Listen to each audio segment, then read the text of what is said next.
যারা বেনামাজি এরা দেখবেন ফজরের নামাজের ব্যাপারে বিখিয়াল।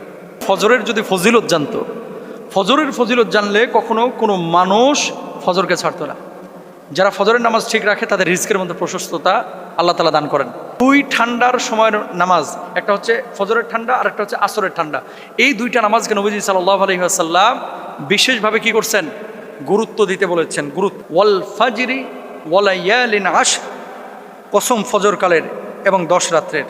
আল্লাহ রাব্বুল আলামিন গুরুত্বপূর্ণ বিষয়ের উপরই কসম করেন, তাই না?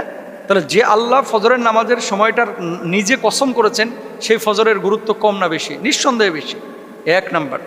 2 নাম্বার, ফজরের জামাতে উপস্থিত হতে পারা ইমানি শক্তির পরিচয়। এশা এবং ফজরের নামাজের তাজিম এহতেরাম যদি না করে, যদি সম্মান না করে, গুরুত্ব না দেয়, তাহলে সে যেন মুনাফিকে পরিণত হলো। এরপরে বলছেন, তারা যদি জানতো যে এই নামাজের পুরস্কার বা সওয়াব কত, তাহলে হামাগুড়ি দিয়ে হলেও ফজরে এবং এশারের নামাজে মসজিদে শরীক হতো। সুবহানাল্লাহ। বুঝেন, এগুলো বুঝেন, একটু বুঝেন, এগুলো বোঝা দরকার। এগুলা শুধু আওয়াজ না, কিন্তু এগুলো আসল নাসিহা। কি বলতেছে যে ফজরে আর এশায় জামাতে শরীক হচ্ছে না, তার মানে সে মুনাফিক। আর যদি কেউ গুরুত্ব বুঝতো তাহলে হামাগুড়ি দিয়ে হলেও মসজিদে যাইত। ফেরেশতাগণ আল্লাহর কাছে আপনার পক্ষে সাক্ষী দেবেন কিয়ামতের ময়দানে, যখন আপনার আমলনামা পেশ করা হবে।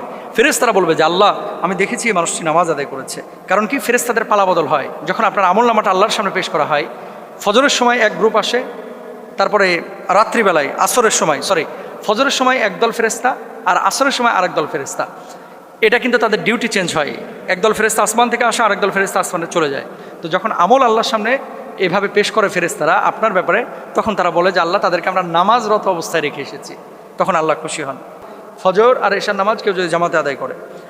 7 নম্বর, ফজরের নামাজ আদায়কারী লাভ করবে আল্লাহর দিদার। সুবহানাল্লাহ।